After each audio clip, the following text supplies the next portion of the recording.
ตัวก็เลยฮีบปิดประตูห้านอัดห้านเลยเนาะตอนนี้คือว่าสิเปิดไมค์เบิกน้ำปาที่ดูทุกจุดเลยสิไหลลงไปแล้วก็อ้อมแถวนี้ลงไปคลองกันเนาะไปทางหลังพุ่นปวดอันนี้ดีๆปัดดีๆมานั่งรีดดีไฟก็มีไฟฟ้าก็มีอันเด็กก็มีเนาะทุกคนนอตัวนั้นก็ซี่อยู่มาผมทำจัดการมันก็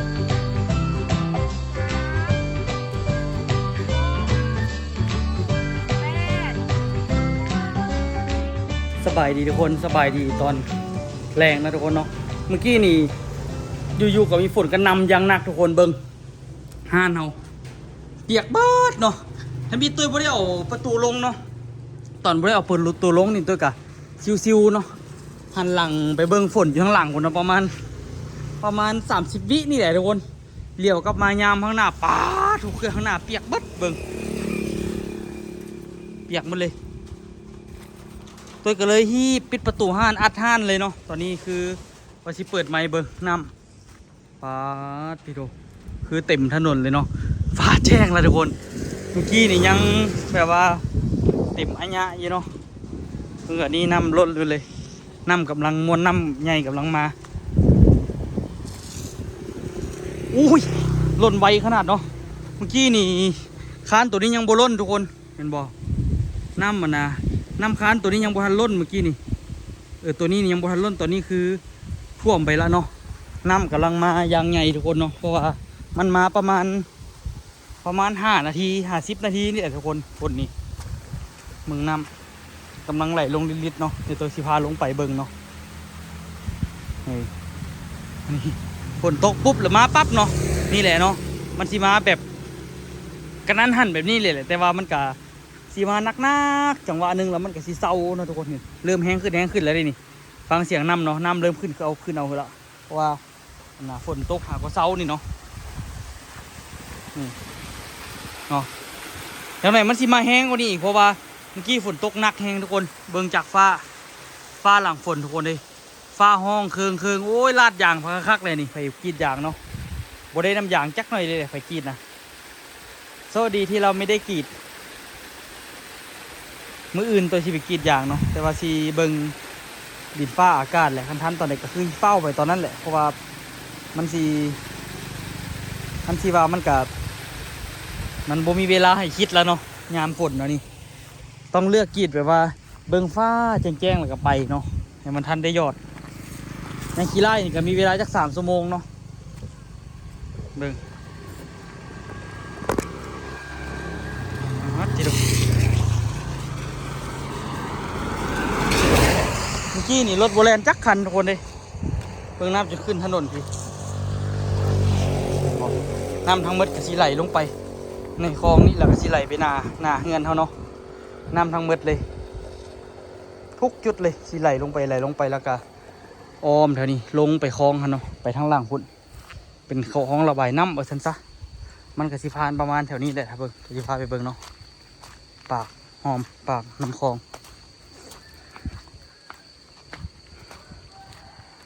นี่แถวนี้ก็คือกันสิไหลเข้าไปในคลองเขาเนาะมีเสียงอยู่แต่ว่ามันมีนี่เนาะเห็นบ่มันมีน้ำอยู่แต่ว่ามันมีต้นไม้มันบังเนาะปกติมันสิมาแห้งกว่านี้อีกหลายเนาะแต่ว่าคันว่าแห้งกว่านี้ประมาณจาก3 ชั่วโมงนี่ก็คือน้ำมีโอกาสท่วมได้เนาะอันนี้มีมาแต่ประมาณ10 นาทีคือโบแลนลิดน้ำฝนเมื่อกี้แห้งปะนั่นเมื่อกี้แห้งแท้แห้งว่ะคักบ่อคลองไงนะอาบไม่กินให้เปิดให้อาบไปไหมไปเอาเบ็ดมาแกล้งปลาไหมกินปีน่ะไอ้ตัวไปกินเงิน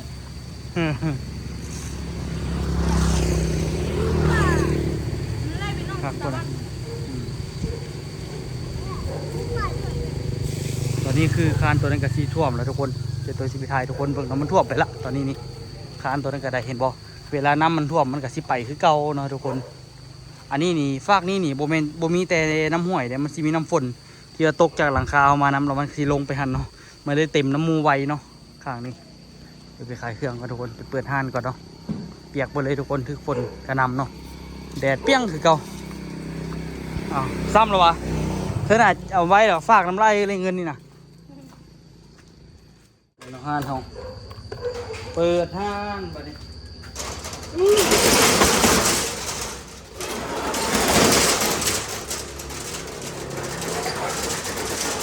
เปิดหลายก็บ่ได้แดดเอายังแก้มฮะตอนนี้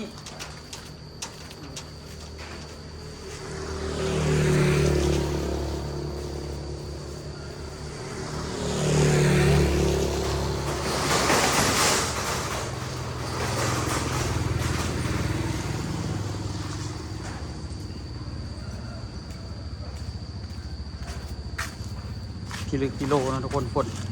ตัวยังรับมีดกรีดยางอยู่นี่ยุงกี้เห็นรับมีดมานำทำเปียกเบิดหานน่ะทำอิดนี่ตกค่อยๆเด้ค่อยๆแล้วค่อยละเบิ่งเปียกเบิดขนมตกค่อยๆแล้ววันนี้ค่อยละไปรับมีดกรีดยางอยู่เนาะหลังจากรับมีดแล้วค่อยละไปยืนอยู่ข้างหลังนี่แหละไปยืนอยู่หลังห้านนี่เลี้ยวไปเบิ่งหลังป้าถูกฝนคือแห้งแท้ข่อยเสียจังไหนเนาะปูนข่อยสิเปียกเบิดละบ่ข่อยว่าเหลียวกลับมาแล้วว่าสาดเข้ามาในพี่เต็มเลยเอาน้ำกับบุทันเบิ่งห้านเด้อ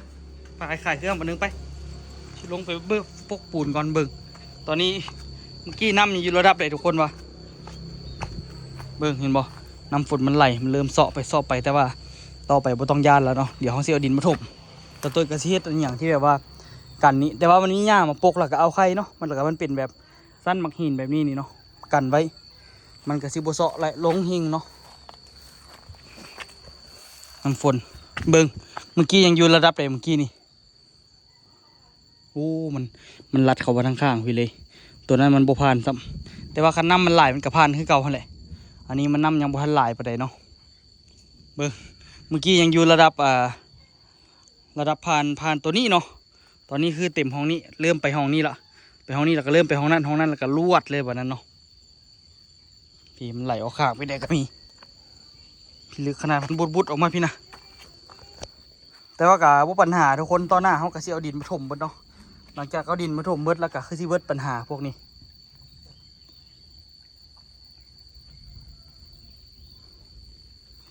บุดเลยน้ำไหลออกมาพี่ปกติมันสีซาดออกมาพี่เนาะแถวนี้ก็สิเป็นคลองหนึ่งเห็นบ่อันนี้เป็นคลองเก่ามันเลยนี่มันสิเป็นคลองหนึ่งโดยเฉพาะเลยปกติมันก็สิออกกับพี่เนาะไหลมานี่ตามคลองนี่อัดบีบให้มันไปหุ่นบัดนี้มันไหลไปหุ่นเนาะน้ำฝนเดี๋ยวตัวที่ไปเอาอย่างไปปกปูนก่อนมือเช้าเนี่ยตัวเอาแผ่นสังกะสีไปปกกันนะล้างเบียร์เพราะว่าแดดเนาะเบิ้งทุกคนตัวหาก็เห็นตอนนี้นี่คือทางหลังนี่นะทางหลังนี่ล่มละทุกคนหักละตัวหาก็สังเกตเหมือนนะวางกี้นี่เห็นบ่เบิ้งปกติสิมีไม้อันนึงเลียดแผ่นนี่ไปเปิดกับตัวนี้เนาะตอนนี้คือหักเรียบร้อยแต่ว่าโบลงทุกคนเลยไม่นะหักลงลุมพุ่นหลายเติบละป้าเบื้องแผ่นสังกะสีตัวเอามาปกอันนี้มันปิวขึ้นไปเทิงคุณไปปกเทิงคุณเพราะว่าลังเบียร์นี่ตัวกะเอาเสียไปส่งต้นตาลมันบ่พอซ้ำตัวขี้คันยกลงเนาะก็เลยทิมไปนี่เพราะว่าเสียงที่ได้เอาขึ้นเพิ่มอีกอยู่พี่ลึกขนาดเป่าปูนตัวคิดง่ำมาเบิ้งอันนี้แหละเดี๋ยวสิเอาปูนปกก่อนไปสังกะสีปกก่อนน้ำเราบจักนี่นำมาละปกติอันนี้แห้งแล้วก็ทุกคนมันมาเมื่อกี้นี่แหละเห็นบ่มันออกปกติมันออกมาแคมฝั่งนี้ไหลมาทางนี้แต่วันนี้เขาสิบีบให้มันไปทางนี้เนาะแล้วแถวนี้เขาสิถมให้มันกว้างแล้วตัวเฮ็ดบนจอดรถอาจจะเฮ็ดอยู่พี่หรือว่าอาจจะเฮ็ดต่อมันทางหน้านี่เนาะบรรจุกรรมให้เขาเจ้ามานั่งลิ้นอยู่ทางหน้าพี่แหละไม่มีหลังคาต่อกันสาดออกมาบนคอกรถนี้กันต่อไปนี่สิพากันเทพื้นเนาะเทพื้นแรดเลยปัจจุบันนี้มันเป็นอันนี้แหละมันก็อยากยุ่งเนาะวัดสิมากับมาแท้มาวะฝนนี่ก็ได้บ่ทันตั้งโตบ่ทันหยังเลยเมืองไม่ฝืนเขาจงไว้ปากหลายมาโกกมากำนมอันนี้นี่เอาไว้ใส่เตาให้อุคำไปอ้อยไฟเนาะเดี๋ยวมื้อหน้าไปเอาไปใส่เกี่ยมไว้อ้อยไฟไปเบิ่งกระต๊อบห้องมึงดูว่า มันอันนั้นเป็นยังไงฝนสาดเข้าหลายปานใดแต่เที่ยวฝนหนักๆอันนี้ตัวบ่เคยเข้าไปเบิ่งจักเทื่อว่ามันสาดหนักปานใดอุตส่าห์เฮ็ดมาคักๆแล้วยังบ่ทันได้มาอยู่เนาะมื้อหน้าก็สิซื้อแนวปัดมาปัดก่อนเห็นบ่ว่าคักๆพุ่นน่ะระดับฝีมือสั่งพุ่นตัวพูดได้ระดับไม้นี่ก็ตัดอีกเด้อย่าประมาทได้นี่ยังบ่ได้มาปัดเนาะเบิ่งฝนสาดเข้ามาเปียกบัดแต่ตัวนี้บ่เปียกเนาะมันดักลงแล้วนี่แถวนี้บ่เปียกคักอยู่นะแถวนี้บ่เปียกเลยมันมีแนวดักเนาะทุกคนเบิ่งวิวอากาศดีทุกคนเลยต่อไปไม่ใช่ท้องนอนด้วยนี่บ่คือขันห้องบ่ขันห้องเฮ็ดห้องนอนบ่คักจะได้นี่นะตัวว่าสิเฮ็ดมื้อหน้าตัวว่าสิเอาอันนี้เฮ็ดหน้าโต๊ะเนาะเฮ็ดหน้าโต๊ะน้อยๆไว้นี่ไว้นั่งลิ้นนั่งกินไม่ดีอยู่ได้ทุกคนอันนี้อย่าประมาทได้ไม่บางอะล่าได้แต่มันเป็นไม่ดีเนาะหน้าโต๊ะนี่เขาก็สิกู้มื้อหน้าตั้งนี่มันล่มนี่มีอันนี้อีกทุกคนเบิ่งกันหน่อยนั่งเบิ่งวิวเนาะเบิ่งตามสายตาตัวเด้อนี่เนาะประมาณนี้แหละทุกคนสายตาที่ตัวเบิ่งเข้าไปสิเห็นวิวงามๆตื่นเข้ามากินน้ำชากาแฟฮ้อนๆเนาะฟินจังเลยทุกคนมาอย่ามาเก็บมากวดอันนี้ดีๆมาปัดดีๆเมื่อหน้ามานั่งลิ้นอยู่พี่ไฟก็มีไฟฟ้าก็มีอันเด็กก็มีเนาะทุกคนนอตัวนั้นก็ซี่อยู่เมื่อหน้าบอกคำมาจัดการมันก่อน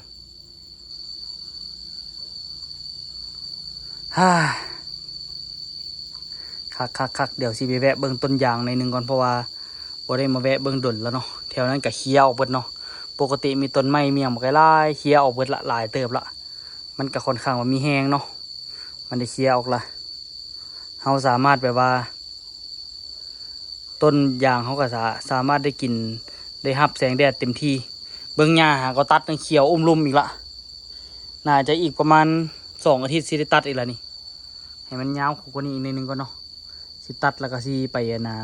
ปรบัดพวกต้นยางที่แบบว่ามันกำลังปงมาใหม่เนาะพอดีมี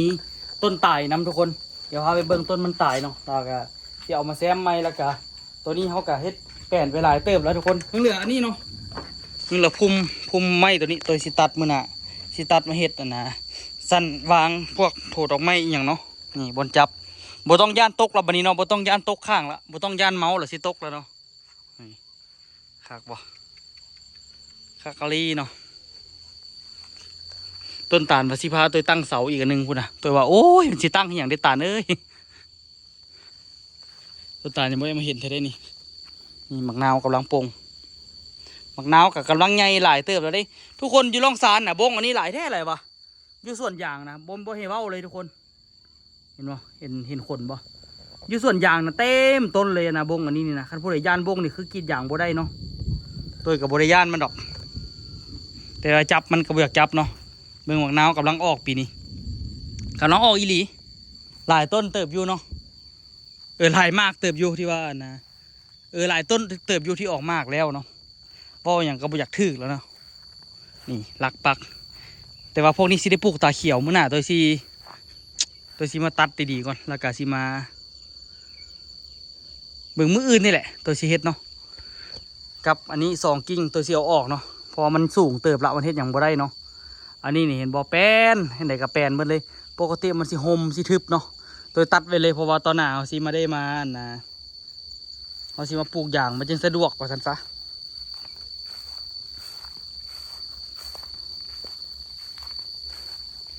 คุมยางอุตส่าห์ขุดคุมไปเบิ่งน้ำเต็มพอแล้วตัวที่ปลูกไว้ทางข้างนี่เนาะให้มันกินน้ำตัวนี้เลยคักขึ้นกันเลยไอเดียดีขึ้นกันเลยเนาะเวลาฝนตกลำน้ำมันกับข้างอยู่คุมนี้ให้มันดูดซึมกินนี่คันซีวานี่ยางพาราเขาเริ่มได้ออกหากแล้วเด้อเห็นบ่ขนาดมันเริ่มได้กลิ่นนี่มันสิเริ่มปงอันนี้เนาะเมื่อหน้าตัวสิมาเซาะเอาหญ้าพวกนี้แหละออกยังบ่ได้มาอะไรใหม่เถอะ เบิ่งมืออื่นกรีดยางมือฮือตัวพักหน้ายางตัวที่มาอนามัยอ้อมต้นยางพาราตัวเนาะนี่ตัวนี้ก็ได้กินละเห็นบ่ฝนตกมาได้น้ำขังน้ำตัวนี้นี่ใบมันหล่นมืดแล้วมันปงมาใหม่เนาะแสดงว่าหากจับแล้วทุกคนเนาะแบบนี้หากมันสิจับกับดินละหากมันเริ่มปงแล้วเนาะนี่เบิ่งต้นนี้เห็นบ่ต้นนี้ก็กำลังเริ่มปงแสดงว่าทุกต้นนี่เริ่มลงดินละแต่มีต้นหนึ่งที่ตัวไปตัดถึงมันเนาะต้นนี้ยังบ่ทันปงยอดเถอะหลายต้นอยู่เนาะยังบ่ทันปงยอดแต่ว่าตัวเสือมันลงดินละต้นนี้แหละที่ตัวไปตัดถึงมันแจ้วับเลยน่าจะตายแล้วเนาะแต่กระบอกเป็นอย่างตายแล้วเขาก็เอาตาเขียวมาปลูกซะอีกตัวนี้ก็ได้กินละเห็นบ่หักพวกใบอ่อนมันทีปงมาหลายเลยก่อนเอ็นเมิดนี่คันตัวที่ตัดหญ้าตัวที่เอาอันนะปอกจกเนาะเฮ็ดคมๆมาขูดหญ้าออกก่อนขูดหญ้าบริเวณต้นยางออกแล้วมันก็จึงตัดง่ายเนาะส่วนยางพาราตัวต่อไปตัวขีดอันนี้เนาะตัวขีดยางส่วนนี้มีประมาณ180 ต้น180 ต้นนี่เอาจัก100 โลพอละนะสมมุติได้100 โลไปกรีดอยู่พุ่นอีกได้100 โลก็ไป200 โล200 โลเดี๋ยวนี้กะ4 ล้าน5 ล้านกะรอบนึงกะสิได้ขายยางประมาณ2 อาทิตย์เนาะ2 อาทิตย์เขาสิได้เงินประมาณ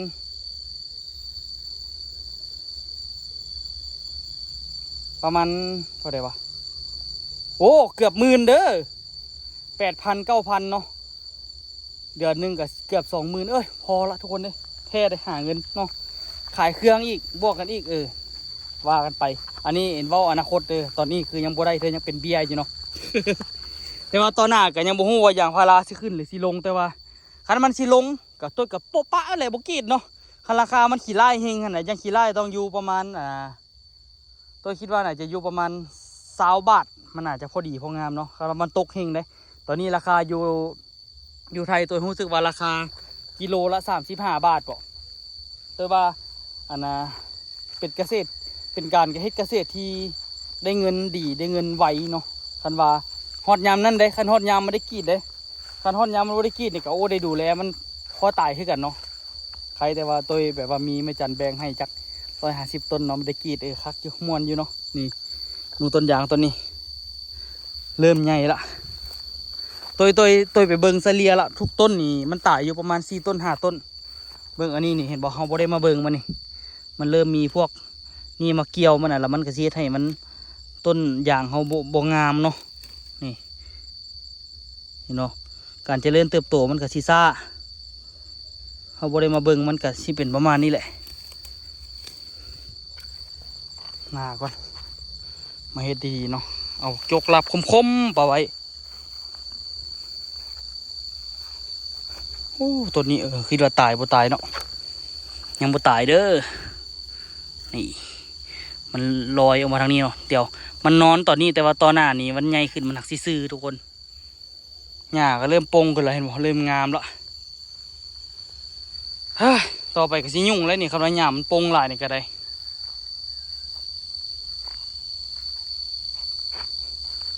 โทษทีนะไม่ได้มาดูแลเลย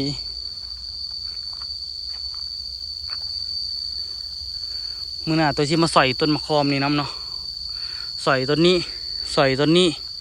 ยกิ่งมันเนาะซอยกิ่งซอยอย่างมันให้มันล้นบ่ให้มันบังแดดว่าซั่นซะให้ต้นยางเขาเจริญเติบโตได้ดีขณะเขาบ่เอาออกนี่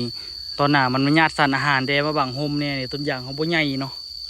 มันบ่ใหญ่บ่งามขีดยางก็ออกน้อยว่าซั่นซะแต่บ่น่าเชื่อทุกคนดินที่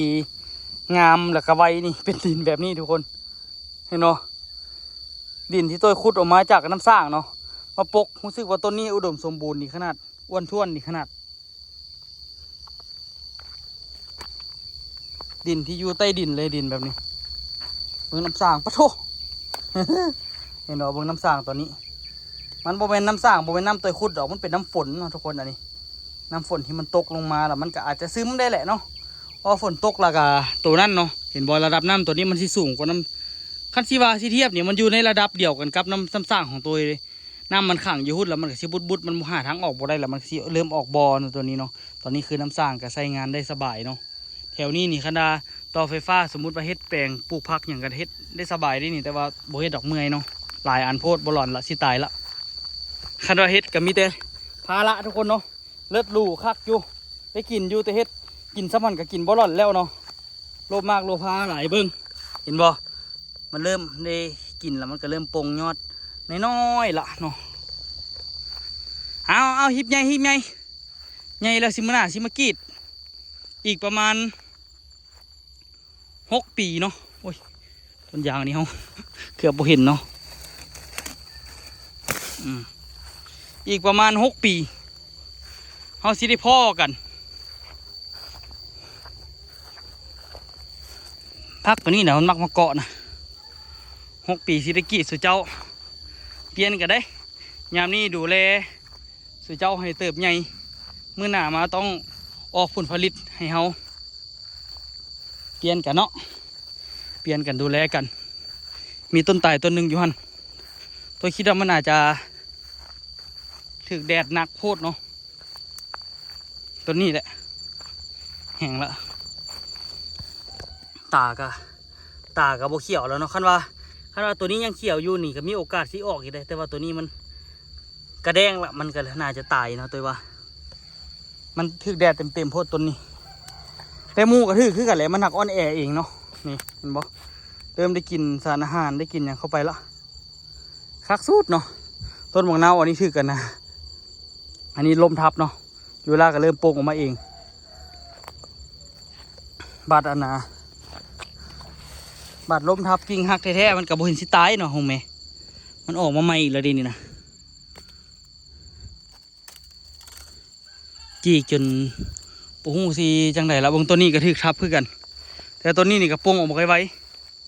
นี่แหละเนาะเขาเจ้าว่าการแกล้งต้นบางนาวคันเอาไปจีกมันเฮ็ดให้มันเป็นนั้นเป็นนี่ถ้าบังเด้อมันสิมากสิดกอะไรแบบนี้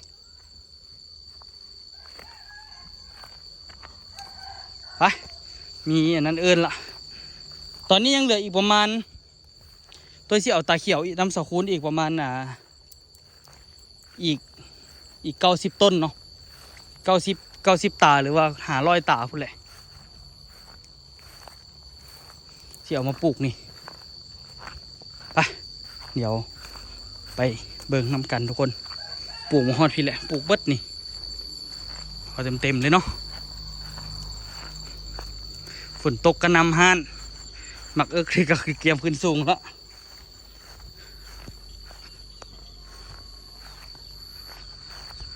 นี่ทุกคนเห็นบ่นิ่งแจ๊ะละบ่พอปานใดก็ยังว่าน้ำมันมาได้เท่าไหร่ซ้ำหนึ่งซื่อฝนตกขนาดแห้งแล้วได้นี่ถือว่าแห้งนักก็ได้นี่นักให้นักว่าจนว่าสาดเขาห้านแต่ว่ามันบ่ดนซื่อเนาะตัวไปส่งเครื่องมาทุกคนพอดีมีเขาจะสั่งเครื่องเนาะไปส่งเครื่องมาแล้วทุกคนเนาะเบิ่งจัดห้านใหม่เนาะละเอียดยิบเนาะแต่ไม่จัดเนาะเป็นคนจัด เครื่องหลายอันก็ยังบ่ทันจัดเท่าทุกคนเส้นมีอันนี้เนาะมีนี่ได้ขายดีแถมราคาถูกทุกคนเลยถ้าที่เทียบมีอันละ10 กว่าบาทนิดนึงมาเลยได้ขายดีเนาะแต่มีอันนี้บ่ค่อยได้ขายเลย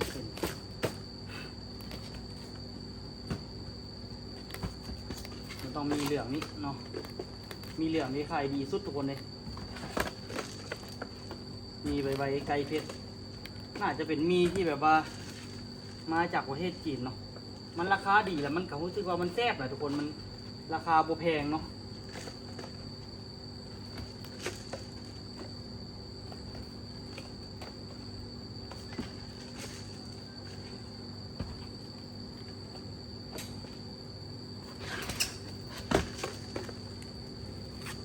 จับดีๆก็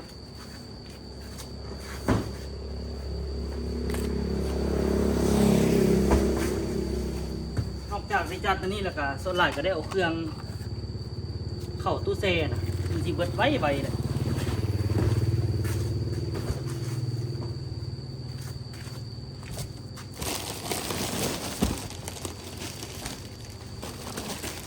หนุ่มมันนิ่มมันก็ไปไว้ถึงเนาะ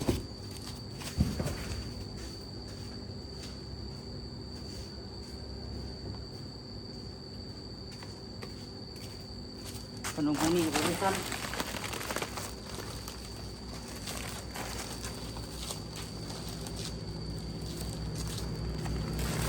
หลังๆนี้บ่เห็นคนมาคนอยู่งานคนงานมาซื้อเครื่องแล้วโอ้โหเป็นอย่างน่าจะมีแบบคนไปขายเครื่องอยู่ในพุ่นบ่เลยจังได๋บ่มีคนนั่นน่ะแบบว่าอยู่โรงงานเขาเจ้าออกมาซื้อเครื่องละ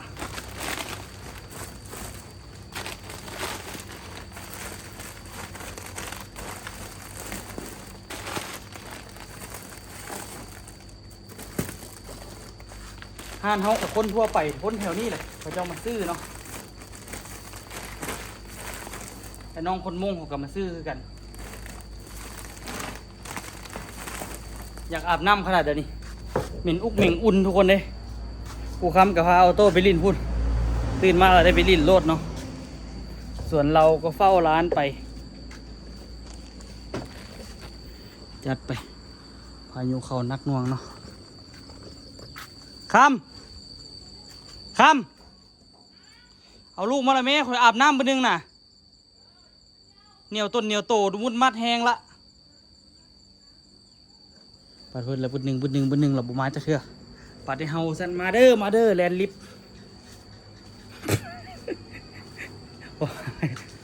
เมื่อยเด้เนาะไปเมื่อกี้กับไปส่งเครื่องก่อนเราไปแวะต้นตาลปุ๊บเดียวนึงโทรน้ำมาอีกละเมื่อยใจ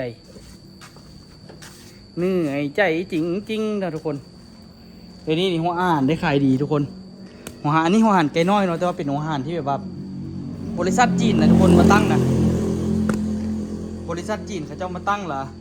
ได้ขายดีเลยเขาเจ้าเฮ็ดอยู่เขตเศรษฐกิจพิเศษเนาะอันนี้อยู่ลาวละแม่นอันนี้เนาะส่วนหลายแบบว่าพวกไก่น้อยพวกอย่างพวกน้อยๆที่ต้องการสารอาหารเนาะมีโปรตีนประมาณ 16% เนาะอันนี้สิใหญ่ไว้ได้ขายดีเนาะอันนี้มีจักเปอร์เซ็นต์ของบ่ได้เบิ่งมันอยู่ข้างหลังเนาะ982 983แต่อันนี้สิได้ขายดีกว่าหมู่ทุกคนอันนี้นี่ก็ธรรมดาเนาะ982นี่เขาเจ้าก็นิยมอยู่แต่กับบ่ได้ขายดีซ้ำ983 984เนาะหลายอย่างนะทุกคนเงียป่าก็อุตส่าห์เอามาขายแต่ว่ายังบ่ทันฮอดยามแท้เทื่อประมาณน่ะนะกลางเดือน6เนาะใจแท้ตัวก็อยากโละพวกหัวอาหารเก่านี่ออกเพราะว่ามันบ่น่าซื้อเนาะมันถึกแดดนะมันถึกแดดแล้วมันบ่น่าซื้อมันบ่หอมคืออันนี้นี่มันก็บ่คักปานใด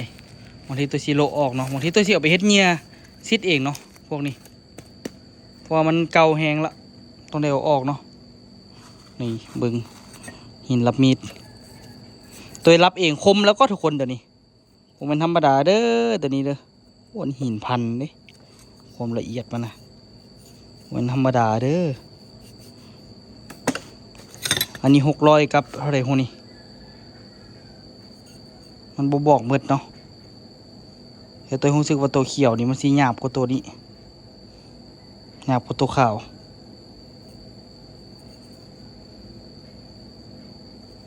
ส่วนหลายตัวขาวนี่แบบว่าเฮากรีดยางใหม่ๆแล้วเฮามาหุกเนาะทุกคนมาหุกมารับแล้วมันสิขี้ยางมันสิออกเนาะอันนั้นไม้ว่าซั่นซะตัวนี้ตัวที่เฮ็ดให้คมดีมันตัวนี้สุดท้ายตัวนี้สิเป็นหินละเอียดเนาะคมดีสุดทุกคนอันนี้แหละสิเฮ็ดให้คมที่สุดเลยเนาะมันสิละเอียดยิบเนาะตัวสุดท้ายที่เฮาเฮ็ดถูอยู่หั่นแหละโดนเติบเนาะตัวนี้แล้วมันก็บ่ค่อยมืดอีกหินตัวนี้ส่วนที่มืดไวเป็น2อันนี้เนาะพวกนี้มืดไวสิได้มืดอีกแล้วสิได้ซื้อมาอีกแล้วอีกบ่ดนมาแล้วเด้อไปลินนาข้างเฮือนมาเพิ่นไปเที่ยวเฮือนต้นตาลมาละโตไปใส่มาเอาตัวไปลิ้นน้ำมีตากับไอ้มาลูกไปใส่มา1 3 6 8 10อ้าว9คืนแล้วไหมไป9คืนยางเลาะลองมือเด้อลูกชิวหัวซุกมาเด้อฮะอ้าวเหตุการณ์ดราม่าอย่างมาปะนี่เป็นอย่างเก้น ให้ออกซองบ่ได้ก็เก้นเลยบอกไอ้แก้วไปฝันยังลิ้นกันอยู่กูทางที่ให้เพิ่นนะลีเข้าไปที่แลนด์นะเข้าไปในเฮือนละหน่วยมีห้องสิกาเด็ก ตอนด้าเขาไว้เลย ไปปไกลๆแล้วเบิ้งหมูอยู่ใส่หมูเงินไอเลี้ยงฮันโอ้ให้กับเงินละโอ้ยอย่าเฮียนมันออกมานอกโอ้เดี๋ยวมันสิลึงมันสิย่ำมันออกมาหนทางแล้วยุงมันเข้ารถ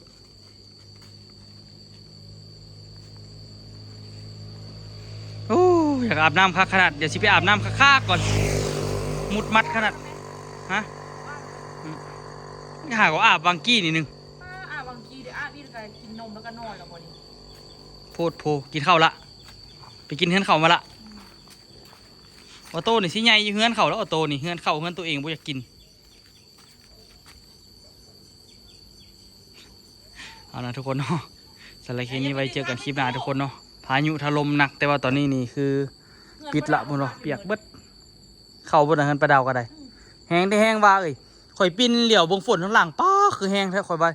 อยากออกไปปิดซีเมนต์เด้สิเหลี่ยวกลับมาหน้าห้านจนว่าเปียกเบิดละข่อยก็ฮีบอัดประตูถึงอัดประตูกับบ่ทันทุกคนไปเจอกันคลิปหน้าเด้อขอฝากห้านน้อยๆไปติดตามเลยเนาะ